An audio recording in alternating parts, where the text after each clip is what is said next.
So Ryan Reynolds is apparently spiraling. Marvel has supposedly killed Deadpool 4, and somehow Blake Lively and Justin Baldoni are tangled up in a story so messy it would get rejected from primetime television. Except here's the thing, almost none of it holds up, but the way this whole saga keeps getting fed to an audience absolutely starving for drama, that part is genuinely worth digging into. Because it tells us something real about how celebrity rumor cycles actually function in 2026 and why certain names keep getting recycled into the same chaos regardless of what's truly going on. So let's break this down. What's being claimed, what can be confirmed, and why this entire thing feels like someone picked 5 famous names out of a hat and built a conspiracy around them. Before we go further, if you're someone who loves dissecting the wildest celebrity contradictions with us here at Pretty Loud, go ahead and hit subscribe. It genuinely makes a difference. Okay, let's get into it. The rumor spreading right now, and I mean it is everywhere, is that Marvel has completely pulled the plug on Deadpool 4. Not pushed it back, not quietly restructured it. Fully canceled a franchise that just produced one of the most profitable films in the studio's entire history. And the supposed reason isn't creative clashes or scheduling nightmares. According to the rumor mill, this cancellation traces back directly to Blake Lively and Justin Baldoni. Yes, the same Justin Baldoni most people had never heard of 2 years ago, the same Blake Lively whose ongoing legal situation has grown so layered that following every filing basically requires its own dedicated document tracker. Somehow, the fallout from It Ends With Us has supposedly stretched its tentacles so far across the industry that it's now threatening Ryan Reynolds' superhero legacy. Let that sit for a moment. Marvel Studios, a Disney-owned machine worth billions, accountable to shareholders and boardrooms, is allegedly reshaping franchise decisions because of a legal dispute involving 2 people who have zero connection to the Marvel Cinematic Universe. That's the claim. That's what's being passed around as credible industry intel, and the internet is swallowing it whole. So what do we actually know for certain? Deadpool and Wolverine, the 3rd installment, pulled in over $1.3 billion at the global box office. It currently ranks among the highest grossing R-rated movies ever released. It breathed new life into the MCU at a moment when the studio was bleeding momentum after a stretch of underperforming titles. Ryan Reynolds was praised across the board. Hugh Jackman's return as Wolverine was treated less like a casting decision and more like a cultural moment. The suggestion that Marvel would survey all of that success and voluntarily walk away from it demands a level of corporate self-destruction that would make some of history's worst business decisions look calculated. Disney does not abandon money. That's not in their DNA. That is not how this works. And yet the rumor refuses to die because it's been dressed up with enough recognizable names to feel possible to anyone not tracking actual industry trades. Blake Lively, Justin Baldoni, Ryan Reynolds, Chris Hemsworth, Hugh Jackman. The more A-listers you pack into a theory, the more legitimate it appears to people skimming headlines. This is a well-documented disinformation technique. It isn't new. It's just been repurposed for celebrity content. Now let's actually address the Blake and Justin situation because that's supposedly what this entire rumor is built around. Here's what we can verify. Blake Lively filed a legal complaint against Justin Baldoni alleging sexual harassment during the production of It Ends With Us, along with accusations that he coordinated a retaliatory smear campaign targeting her. Baldoni responded with his own lawsuit denying everything and accusing Blake and Ryan Reynolds of systematically attempting to destroy his professional standing. He's alleged they pressured his agency to cut ties with him. He has put out text messages, audio recordings, and behind-the-scenes footage. What he's been running is essentially a full-scale public relations campaign while simultaneously claiming that Blake's team is the one pulling media strings. The contradiction in that approach, by the way, is genuinely breathtaking. You cannot flood the internet with your own receipts and simultaneously argue that you've been silenced. Those two positions cannot share the same sentence. Either you're taking this to court or you're taking it to the comment section. Justin appears to want both arenas at once. Blake's strategy has been markedly different. Her team labeled his legal response as another page from the abuser's handbook. They specifically referenced DARVO, deny, attack, reverse victim, and offender, a recognized behavioral pattern in harassment cases where the accused flips the script and reframes themselves as the one being wronged. Whether your sympathies lie with Blake or Justin, and this is genuinely a situation where reasonable people can land in different places, her legal approach has been consistent. File the complaint, let the process move, don't narrate it on social media daily. Baldoni's has looked considerably different. The SNL 50th anniversary threw yet another wrinkle into this. Ryan Reynolds and Blake attended together, and during a sketch, Ryan cracked a joke that nodded toward the ongoing legal situation. Some people thought it was charming, others thought it was deeply tone deaf. The critique being, if Blake has publicly stated she's been genuinely traumatized by what happened, laughing it off on national television sends a mixed signal. That's not an unfair observation. It doesn't tell us anything definitive about the actual allegations, but it does highlight the tonal inconsistency that has followed this story from the beginning. When the public narrative says this destroyed me and the television appearance says, let's get a laugh out of it, people are going to clock that gap. That's not about doubting anyone. That's just paying attention. Now, how does any of this connect to Deadpool 4? It doesn't. There is zero verified reporting from any legitimate trade outlet suggesting Marvel has scrapped the franchise. The Hollywood Reporter hasn't run it. Variety hasn't touched it. Deadline hasn't breathed a word of it. What we're actually seeing is a cluster of YouTube channels and social accounts recycling the same unverified talking points, often in nearly identical language, often crediting anonymous sources that can't be traced or confirmed. The Chris Hemsworth and Hugh Jackman angles are especially egregious because they're so deliberately vague, implicated how and what arrangement, what confidential agreement. The wording is engineered to sound explosive while communicating absolutely nothing. It's a movie trailer made entirely of sound effects with no actual footage. And it works because people instinctively fill the empty spaces with their own suspicions. There's a deeper pattern worth examining here. Celebrity gossip has existed forever, but the infrastructure producing it has mutated completely. A decade ago, a rumor this flimsy would have been confined to tabloid back pages and forum threads. Now it circulates alongside actual breaking news, packaged identically, consumed by the same audiences. The algorithm cannot tell the difference between a Variety exclusive and a video titled Marvel Bombshell with a thumbnail of Ryan Reynolds looking shocked. Both generate clicks, both feed engagement, and over time the line between confirmed reporting and pure fabrication becomes invisible to the average viewer. What people retain is a hazy impression. Something about Ryan Reynolds and Blake Lively and Marvel and some kind of scandal, the source evaporates, the details blur, the vague sense that something shady happened is all that's left. This is exactly how celebrity conspiracy theories compound. The Blake-Justin legal battle is real, so it serves as the anchor. Then unrelated projects get pulled into its orbit. Ryan is married to Blake, so his work must be affected. Marvel employs Ryan, so the studio must be in the blast radius. Hugh worked alongside Ryan, so he must be looped in somehow. Chris is in the MCU, so drop his name in too. The web stretches outward, pulling in increasingly remote connections until you've constructed a narrative where the entire entertainment industry is shaking because of a dispute that is at its core a workplace conflict on a single film set. The inflation is absurd. It's also completely intentional. Bigger stakes equal more clicks. More clicks equal more revenue. Exaggeration gets rewarded by the system. Let's talk about Ryan Reynolds specifically for a second, because he's been positioned as some kind of enraged, blindsided victim in all of this. His connection to the legal dispute is real. He's Blake's husband. He was reportedly on set, and Baldoni's lawsuit specifically alleges Ryan pushed the studio to favor Blake's creative vision for the film. Those are allegations, not established facts, but they're specific and documented enough to mention. What has zero support anywhere is the claim that Ryan is currently furious at Marvel, that he feels betrayed by the studio, that his creative ambitions have been dismantled. Ryan has not said this.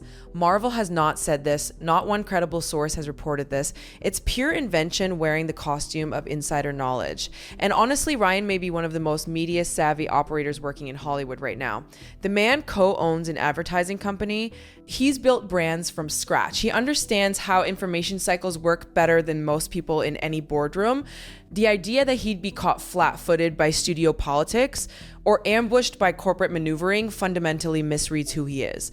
This is not someone who shows up, hits his mark, and goes home. This is someone who negotiates equity stakes and engineers his own press. If there were real trouble surrounding Deadpool 4, Ryan would almost certainly be shaping how that information reached the public, not scrambling to react to a leak he couldn't see coming. And on the subject of Marvel's actual situation, yes, the studio has been navigating a rough patch creatively. That's been documented openly. The post-Endgame era has been uneven, too much volume, inconsistent quality, a sense that the connective tissue of the larger story went slack. Bob Iger has said publicly that the priority now is quality over output. These are real challenges, but they're discussed openly by executives and covered transparently by actual journalists. They don't require secret celebrity deals or hidden influence campaigns to explain. The story is straightforward. Marvel scaled up too fast, the quality dipped, and now they're recalibrating. That's it. Blake Lively and Justin Baldoni are not a chapter in that story. What's happening between Blake and Justin is genuinely serious. Workplace harassment allegations deserve real scrutiny and real process. The legal system will eventually work through what actually happened on that production, but grafting that dispute onto Marvel's release calendar, onto Deadpool 4, onto Hugh Jackman and Chris Hemsworth, and secret industry agreements, that's not journalism. It's not even creative gossip, it's content fabrication built to exploit the fact that these names are already generating traffic. The tell is always in the language. Real reporting names, sources, dates, and circumstances. Fabricated content lives in the passive voice and hides behind vague attribution. Sources allegedly close to the situation, insiders are reportedly saying. Whispers within the industry suggest these phrases are designed to sound authoritative while being completely unverifiable. Anyone can invent an insider. Without specifics, without names, without anything that can be checked, it's not reporting, it's storytelling. And the story being told that Marvel scrapped a billion-dollar franchise because of a legal battle involving two people who don't work for them collapses the moment you actually look at it. Here's why it still spreads anyway. The audience consuming this content isn't necessarily hunting for accuracy. They want the feeling of being inside something, the thrill of knowing about a scandal before the mainstream covers it, the satisfaction of believing the official story is a cover and you can see past it. That's a powerful feeling. It's also a dangerous one because it creates an environment where any claim, no matter how invented, can gain momentum if it's delivered with enough familiar names and a sufficiently ominous soundtrack. The real story here has nothing to do with Deadpool or Ryan or even the Blake Justin legal fight specifically. The real story is about an information ecosystem that has evolved to make fabrication more profitable than fact. A legitimate legal dispute, one that is already dramatic by any measure, gets inflated into an industry-wide crisis because that version generates more views. The actual facts get buried under layers of invented detail, and the audience that genuinely wants to understand what's happening ends up more disoriented than before. And this is where the mechanics get really interesting because there's a specific psychology at work that deserves more attention than it usually receives. When people encounter a claim that feels too big to be true, their instinct isn't always to reject it. Often, the instinct is to search for reasons it might be true. That's not gullibility. It's a cognitive pattern. The human brain is wired to look for connections, to find patterns, to assemble fragments into a coherent story. And when you're already primed to distrust institutions, whether that's Hollywood studios, media conglomerates, or the legal system, a rumor that confirms that distrust feels less like a stretch and more like a revelation. You weren't wrong to be suspicious. Here's the proof. That emotional payoff is immediate and satisfying. The alternative, accepting that some situations are complicated, some information is unavailable, and some questions don't have tidy answers, it's deeply unsatisfying. It requires sitting with uncertainty.